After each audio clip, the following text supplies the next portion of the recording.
श्री राधे राधे। भक्तों, जब संतों के मन में कोई संकल्प होता है भगवत सेवा का, भक्त सेवा का, तो साधन स्वतः ही बनते चले जाते हैं। माता के मन में भगवान की सेवा के साथ साथ भक्तों की सेवा, संतों की सेवा, दीन दुखियों की सेवा का संकल्प उठा, तो फिर सत्संगियों का एक परिवार बन गया, भक्तों का परिवार बन गया, जिसका नाम उन्होंने रखा नारायण परिवार। नारायण परिवार से जुड़े भक्तों ने एक ट्रस्ट बना लिया। धराली प्रयास जो था, अर्थात वहाँ के प्रवास के साथ जो प्रयास था, धराली की बात मैंने पहले आपको बताया, गंगोत्री के थोड़ा नीचे सुंदर जगह है, और धराली प्रवास में ये प्रयास चालू हो गया नारायण परिवार के द्वारा कि एक सेवा प्रकल्प माता के मन में है, जो उत्तराखंड में जाने वाले संतों भक्तों की सेवा हो, गौ माता की भी सेवा हो, भगवान की भी सेवा, सत्संग वाली भी सेवा हो। तो धराली प्रवास में ये प्रयास जो प्रारंभ हुआ, उसके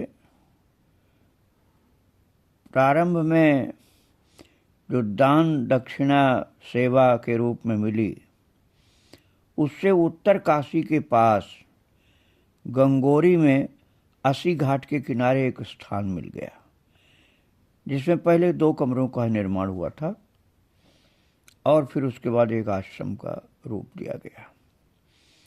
उसके बाद नारायण की इच्छा हुई और न केवल आश्रम का विस्तार हुआ, बल्कि आश्रम में ही नारायण का भव्य मंदिर बन गया और ऊपरी मंजिल पर बाल हनुमान विराजित हुए। माता कहती हैं कि हनुमान जी के भी आने की एक कथा है। कई वर्ष पूर्व उडुपी में स्वप्न देखा था कि हम किसी सहेली के साथ घर त्यागने को लेकर चर्चा कर रहे थे। तभी पीछे से किसी ने साड़ी का पल्ला खींचा, लेकिन हमने ध्यान नहीं दिया। दोबारा फिर वही हुआ, तब हमने झटक दिया। तीसरी बार एक झटका सा लगा, पीछे मुड़कर देखा तो एक सफेद रंग का छोटा सा बंदर मेरी साड़ी का पल्ला पकड़े है। ऐसा सुंदर बंदर हमने पहली बार देखा। हमें देखते ही आगे के दोनों हाथ उठाकर प्रणाम करने की मुद्रा में बैठ गया। वो सफेद बंदर बैठ गया हाथ जोड़ने की मुद्रा में, और उसकी आकर्षक मुद्रा से अभिभूत बाल हनुमान के रूप में मैं एकटक उसे देखती रही कि तो बाल हनुमान लग रहे हैं। थोड़ी देर में वो हमारी भाषा में बोला कि मैं आपके घर आऊंगा। तो माता कहती मैं हैरान रह गई कि बंदर मनुष्य की भाषा बोल रहा है। वो बोला था कि मैं आपके घर आऊंगा। दोबारा फिर और जोर से बोला कि मैं आपके घर आऊंगा। और जैसे ही मैंने चलने को कहा तो माता कहती हैं कि उछल कर मेरे कंधे पर बैठ गया वो और खुशी से झूमने लगा। मैं उसे घर ले आई, लेकिन घर की चौखट पार करने के पहले ही गायब हो गया। कहाँ गया कुछ मालूम नहीं। तो विश्वास और दृढ़ हो गया कि तो हनुमान जी थे। सुबह का समय था, सारा दिन वो दृश्य आंखों के सामने घूमता रहा। ये कोई स्वप्न की बात नहीं भक्तों, ये प्रत्यक्ष बात है। और ऐसे दृश्य कई बार दिखाई दिए। तपोवन में भी हनुमान स्वरूप में दिखाई दिए। और स्वप्न देखना तो अलग बात है, ये तो प्रत्यक्ष बात है। स्वप्न में भी दिखाई देते थे हनुमान जी, तपोवन में भी दिखाई पड़ते थे। और कुछ सुबह याद रहते तो स्वप्न तो भूल जाते, लेकिन जो प्रत्यक्ष घटना हुई वो कैसे मैं भूलूं। जब पुनरावृत्ति होती स्वप्न की तब वो भी याद रहता। लेकिन ये घटना जो हुई थी उडुपी में, वो घर तक कंधे पर बैठ करके आए थे, वो तो प्रत्यक्ष घटना थी। श्री कृष्ण के बाल स्वरूप लड्डू गोपाल की छवि के साथ बाल हनुमान की छवि मेरे अंतर में बैठी रही। और जब नारायण मंदिर की स्थापना हुई तब भी वो घटना मेरे दिमाग में रही। फ्रांस के एक भगत मिलोवन कई वर्षों से जुड़े थे। नारायण मंदिर की स्थापना में उनका विशेष सहयोग रहा। एक दिन चर्चा में मैंने उन्हें स्वप्न की बात बताई और जो घटना बचपन में घटी थी वो भी बताई, और विचार ने मूर्त रूप ले लिया। सफेद बंदर को जिस प्रणाम की मुद्रा में देखा था, उसी मुद्रा में हनुमान जी की मूर्ति अर्थात उनका श्री विग्रह मुझे प्राप्त हो गया, और उसके लिए मुझे ज़्यादा प्रयास नहीं करना पड़ा। नारायण मंदिर के ऊपरी मंजिल पर बाल हनुमान जी की प्राण प्रतिष्ठा हो गई। और जो माता का आश्रम बना है उत्तरकाशी के बिल्कुल पास में ही है, गंगोरी नाम की जगह पर, वो जब बनना शुरू हुआ था तब मैंने दर्शन किया था। बनने के बाद तो दर्शन नहीं किया मैंने, बनना शुरू हो गया था तब मैंने दर्शन किया था। तो अब वहाँ पर आश्रम में जो आते हैं उन्हें पहले प्रणाम की मुद्रा में बाल हनुमान जी के दर्शन होते हैं। वहाँ भक्तों आश्रम जो गहराई में है, बिल्कुल गंगा जी के एकदम तट पर है, तो सड़क ऊपर है, आश्रम नीचे है। अभी पहाड़ पर जो लोग जाते हैं उन्हीं के समझ में बात आएगी। बिल्कुल गहराई में आश्रम है। आश्रम में जाने के लिए रोड से नीचे उतरना पड़ता है। तो जो ऊपर हैं आश्रम में वो हनुमान जी हैं, वही सड़क से पहले दिख जाते हैं। तो प्रणाम की मुद्रा में बाल हनुमान जी का दर्शन सबसे पहले होता है। तो माता के जीवन में जो घटना घटी थी उसी के हिसाब से हनुमान जी विराजमान हैं वहाँ।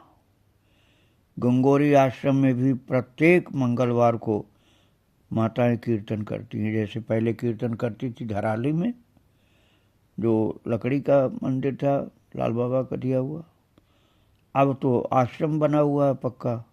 एक बार तो थोड़ा बाढ़ में टूट भी गया था, उसको भक्तों ने ठीक करा लिया। तो कीर्तन से संसार में रहते हुए संसार का संबंध छूटता है और भगवान के साथ संबंध जुड़ता है। आप ये मत समझना कि संसार के तमाम लोग कीर्तन में जुड़ जाते हैं तो संसार से संबंध हो जाता है, ऐसा नहीं। संसार से संबंध कीर्तन में जुड़ता है, लेकिन भगवान के साथ संबंध जुड़ जाता है, संसार का संबंध छूटता है। कीर्तन में आनंद के लिए जीव से प्रभु का कीर्तन, मन से उसका चिंतन और दृष्टि से उनका स्वरूप देखना चाहिए। जो सत्संग करता है वही संत बनता है। माता कहती हैं सत्संग करोगे तो संत बन जाओगे, भक्त बन जाओगे। 10 वर्ष लगातार धराली प्रवास के बाद जब शीतकाल में गंगोरी और ग्रीष्म काल में धराली प्रवास होता रहा, उस समय सत्संग, भजन, कीर्तन, सेवा सब ठाकुर जी करवाते थे। साधु महात्मा और भक्तगण गंगोत्री यात्रा के दौरान गंगोरी और धराली में विश्राम करते हैं। संत सेवा दोनों स्थान पर आज भी सुचारू रूप से जारी है भक्तों। नारायण की कृपा से दोनों स्थानों पर स्वास्थ्य शिविर और श्रीमद् भागवत कथा का आयोजन होने लगा। नारायण परिवार प्रतिवर्ष ऐसे आयोजन करने लगा। गंगोरी जो बिल्कुल उत्तरकाशी के पास आश्रम है, वहाँ तो डॉक्टर की स्थायी व्यवस्था भी कर दी, जो आसपास के गांवों के रोगियों को जांच करके निःशुल्क दवाएं भी देने लगे। गंगोत्री और तपोवन में रहते हुए कभी इस तरह का विचार ही नहीं आया था कि मुझे सेवा करनी है। माता कहती तब तो मुझे बिल्कुल अकेले ही रहना होता था, मेरे साथ कोई नहीं होता था। लेकिन अब भगवान ने मेरे बहाने से इतनी सेवा शुरू कर दी है। उस अंतिम समय तक संत सेवा का ही संकल्प रहा। और जब तपोवन में शरीर ने जवाब दिया तब भी वहीं शरीर त्याग देने की इच्छा थी, इसलिए लाल बाबा से नीचे जाने को मना कर दिया था। लेकिन नियति को कुछ और ही मंजूर था, नारायण को कुछ और दिखाना था।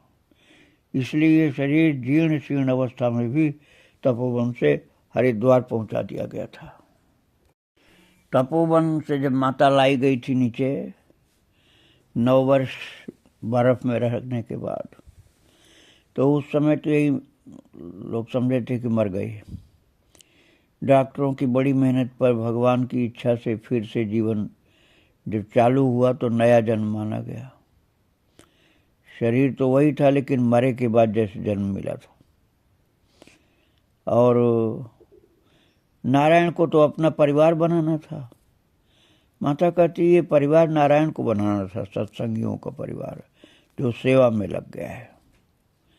और भगवान को अपना आश्रम स्थान मंदिर बनवाना था, इसलिए मुझे सेवा में लगाने के लिए मरने नहीं दिया। और हनुमान जी को भी बाल स्वरूप में अपना आसन लेना था, इसलिए इस शरीर को लेकर के 2 दशक पहले हरिद्वार में डॉक्टरों की राय और आशंका को नारायण ने खारिज कर दिया। गंगोत्री में रहने के बाद धराली, और धराली से फिर गंगोरी जो उत्तरकाशी के पास जहाँ आश्रम बना हुआ। विभिन्न आयोजनों में नारायण परिवार के सदस्य आकर गांव के लोगों की सेवा करने लगे। उनके धार्मिक और सामाजिक कार्यों से क्षेत्र के लोग लाभान्वित होते रहे। और माता कहती कि अब मेरे हरिद्वार में रहने के बाद भी धराली कुटिया में संत सेवा और गंगोरी में सभी सेवा प्रकल्प यथावत चल रहे हैं। वह नारायण अपना कार्य स्वयं पूर्ण करा रहे हैं। माता तो बाद में हरिद्वार में ही रही, रामकृष्ण मिशन में, लेकिन उनका जो स्थान बना हुआ था लकड़ी वाला और फिर बृहद आश्रम भी, दोनों में सेवा कार्य भक्तों के द्वारा चलता रहा। उडुपी से, जहाँ कर्नाटक में उडुपी माता का जन्म हुआ था, वहाँ से तपोवन की यात्रा में कभी कोई संकल्प विकल्प नहीं रहा। मन में भाव आते रहे और आगे बढ़ने के साधन बनते रहे। सेवा का भी कोई संकल्प विकल्प नहीं होता था। सेवा बंधन मुक्त होनी चाहिए। धराली में लोग कहते कि साधु होकर रसोई क्यों बनाते हैं, साधु का काम नहीं है भोजन बनाना। ये बनाने और खिलाने का विचार भी बंधन है। कर्म करते हुए विचार करें कि जो भी हो रहा है सब भगवान कर रहे हैं, वही भोजन बना रहे हैं, जिसके निमित्त उसे मिल रहा है। भगवान ने आज आपको निमित्त बनाया, कल किसी और को बनाएंगे, कल आपको भी किसी और कार्य के लिए निमित्त बनाएंगे। इस तरह मिलना, आत्मीय होना, करीब होना और दूर चले जाना, ये सब भी नियत तय करती है, अर्थात भगवान की इच्छा से ही होता है। ऐसे में भी हमें समभाव में रहने की कोशिश करनी चाहिए। जो भी आए उससे प्रेम से मिले, जो जाए उसे प्रेम से विदा करें। सब में परमात्मा के स्वरूप का दर्शन करें। वर्तमान में जीते हुए जो भी कर्म करे परमात्मा को साक्षी मानकर करें और उसी को समर्पित कर दें। ऐसा भाव रखने से मन स्थिर रहेगा। भूत और भविष्य की चिंता और आशंका का भय नहीं रहेगा, और तब आप अपने अंतर्मन के आनंद को महसूस करके उसमें आनंद के साथ जी सकेंगे। यह आनंद शाश्वत होगा, नित्य होगा। इस सेवा के आनंद में भगवान की इच्छा भगवान की कृपा का दर्शन करते हुए आप किसी बंधन में नहीं फंसेंगे, क्योंकि सब कुछ भगवान की लीला दिखलाई पड़ेगी, भगवान की कृपा दिखलाई पड़ेगी। इस आनंद में ही परमात्मा है। इस शाश्वत आनंद में परमात्मा को महसूस करना ही परम आनंद की स्थिति है। यही सत्य है, नित्य है, और यही सच्चिदानंद है, ऐसा माता का कहना है। भक्तों, तपोवन से उतर करके हरिद्वार अस्पताल से निकल करके माता फिर से धराली में जाकर के रहने लगी थी, और धराली में ही 10 साल रहने के बाद फिर माता का गंगोरी में, जो उत्तरकाशी के पास आश्रम बना, और फिर माता सेवा में लग गई। वैसे तो धराली में सेवा में लग गई थी, लेकिन गंगोरी में जो आश्रम बना, माता सुभद्रा, तपोवनी सुभद्रा माता का धर्मार्थ न्यास, इस नाम से आश्रम बना। तो वहाँ माता पूर्ण रूप से भगवान के भजन और भगवान के भक्तों की सेवा में लग गई, संतों की सेवा में लग गई, और अब कोई भी इच्छा नहीं थी।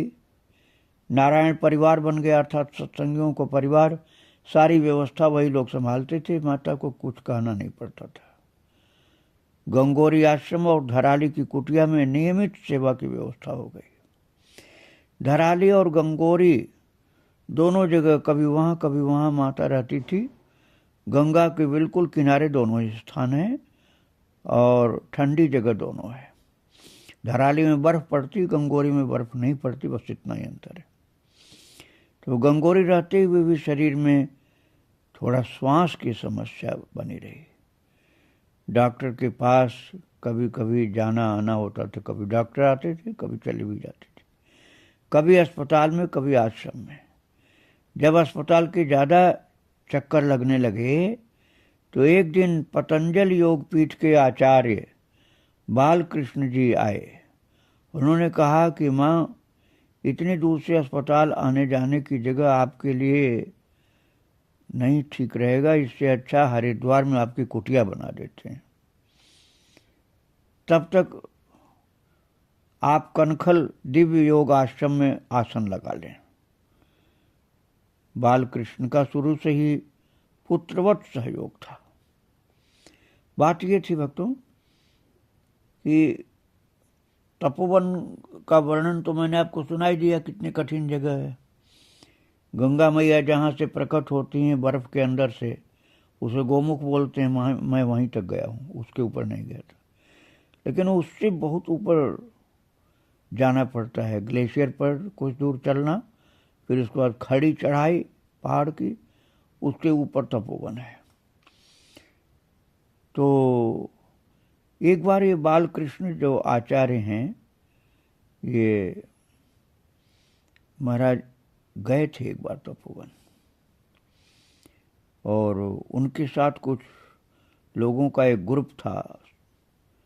तो माता तो उस समय नहीं जानती थी, लेकिन उन्होंने देखा एक सफ़ेद वस्त्र पहने युवा स्वामी के साथ कई लोग तपोवन की कुटिया में आए, और पता चला कि युवा साधक है, हिमालय की गुफाओं कंदराओं में रहने वाले साधु संतों से मिलते रहते हैं। इनका स्वभाव है संतों से मिलना, इसलिए चलते चलते यहाँ तक आ गए हैं। क्योंकि इनको लोगों ने बताया कि तपोवन में एक माता रहती है, 9 साल से रह रही हैं। तो जब उनको पता चला कि तपोवन में एक माता रहती हैं, अर्थात यही सुभद्रा माता जिनका चरित्र आप श्रवण कर रहे हैं, तो तपोवन में ही बालकृष्ण आचार्य जो पतंजलि वाले हैं, ये मिलने गए थे माता जी का दर्शन करने। माता ने नाम पूछा तो बताया बालकृष्ण। और महाराज माता जी के जो आराध्य हैं, तो वास्तव में कन्हैया अर्थात बालकृष्ण ही हैं। उनके मन में वही विराजते हैं। जो उनकी फोटो है बालकृष्ण की, वैद्यराज बालकृष्ण की नहीं, जो भगवान बालकृष्ण की फोटो है, मैं आपको दिखाऊंगा, वो माता के मन में बसे हुए। और ये जो पहुँचे हैं पतंजलि वाले बालकृष्ण, जब माता ने इनसे पूछा कि आपका नाम क्या है, वो बताए बालकृष्ण, तो माता के दिमाग में तो एक ही कृष्ण थे, भगवान बालकृष्ण। तो पहली नज़र में देख करके लगा कि लो, आज तो कृष्णा ही आ गया। माता तो बहुत महान भक्त है ना, तो उनको लगा लोग बालकृष्ण यही आ गया प्रकट होकर। सभी लोग बातें करते रहे। तो माता ने वहाँ तपोवन में जो कुछ उनके पास था उसके अनुसार कुछ खिलाया भी, और उनको आश्चर्य हुआ बालकृष्ण को कि तपोवन जैसी दुर्गम जगह में जहाँ कोई सुविधा नहीं है, वहाँ एक अकेली महिला ने सबके लिए कुछ न कुछ नाश्ता भी खिला दिया। और यहाँ तो रहना ही कठिन है, यहाँ कैसे रहती है 9 साल से। और बहुत दिनों बाद छोटे कृष्णा का भोग लगाकर माता कहती, मैंने बड़े कृष्णा को प्रसाद ग्रहण करते देखा। माता का भाव है भक्ति वाला ना। तो छोटे कृष्ण भगवान कृष्ण को कही, और जो ये आचार्य बाल कृष्ण गए औषधि वाले, उसने सोचा कि माता ने कि छोटे कृष्णा ने बड़े कृष्णा को भेज दिया, चलो इन सबको प्रसाद खिलाएं। तो तपोवन में माता ने प्रसाद खिलाया जितने लोग साथ में थे सबको। और उन दिनों बाल कृष्ण हिमालय में भ्रमण करते थे जड़ी बूटियों और संतों की खोज में। जड़ी बूटियां तो उनका काम था खोजना, सत्संगी होने के कारण संतों की भी खोज करना और सेवा करना उनका स्वभाव है। माता का शरीर तो नहीं है, बालकृष्ण का शरीर है। तो बालकृष्ण, आचार्य बालकृष्ण सेवा में लग गए माता के, और आखिरी समय तक सेवा में लगे रहे। और उन्हीं की सेवा में लगने के कारण बाबा रामदेव भी सेवा में लग गए थे। और जब माता तपोवन से लाई गई नीचे और हरिद्वार के मिशन अस्पताल में भर्ती कराया गया, तो उसकी खबर बालकृष्ण जो पतंजलि वाले हैं उनको लगी, तो वो मिलने आए। तब तक उनका काफ़ी नाम हो चुका था, क्योंकि पतंजलि के जो प्रोडक्ट हैं उनके कारण नाम हो गया। और जब वहाँ तपोवन में बालकृष्ण मिलने गए थे तब उनका नाम नहीं था, मतलब बहुत कम नाम था। और अब जब माता से मिलने आए मिशन में तब काफ़ी नाम हो गया था। और पतंजलि योगपीठ की सेवा प्रकल्पों के विस्तार हो गए थे, इसलिए उनके साथ बहुत लोग आए मिलने के लिए माता के पास। अस्पताल से मुक्त होने के बाद ऋषिकेश प्रवास के दौरान बाबा रामदेव भी मिलने के लिए आते रहे। तो बाबा रामदेव और बालकृष्ण दोनों से ही माता जैसे अपने बच्चे से प्रेम करे ऐसे प्रेम करती थी जैसे बच्चे आ गए, क्योंकि वो सेवा करते थे, तपोवन तक गए थे वो। तो उन लोगों ने आखिरी टाइम तक सेवा किया था भक्तों। और माता कहती है कि इन लोगों ने मेरी बहुत सेवा की, आवास की, औषधि की, सब तरह की बहुत सेवा की, और श्रद्धा भाव से, भक्ति भाव से। बालकृष्ण से तो पहली मुलाकात में ही रिश्ता जुड़ गया था, अर्थात तपोवन में ही। कृष्णा के रूप में, अर्थात भगवान के रूप में उनको लगा कि दूसरा बालकृष्ण आ गया। एक बालकृष्ण तो मेरे मंदिर में था, एक दूसरा बालकृष्ण और आ गया। उसके बाद धराली से लेकर के गंगोरी आश्रम तक आना जाना मिलना चालू रहा, और कई बार अकेले आते तो कभी कोई साथ में भी होता था। इस प्रकार से ये लोग महान संत सुभद्रा माता की सेवा में लग गए, और इनको भगवान की कृपा से महान संत माता की सेवा का सौभाग्य प्राप्त हुआ। आगे माता का चरित्र आपको और सुनाऊंगा। आज माता को प्रणाम करके यहीं विराम दे रहा हूँ।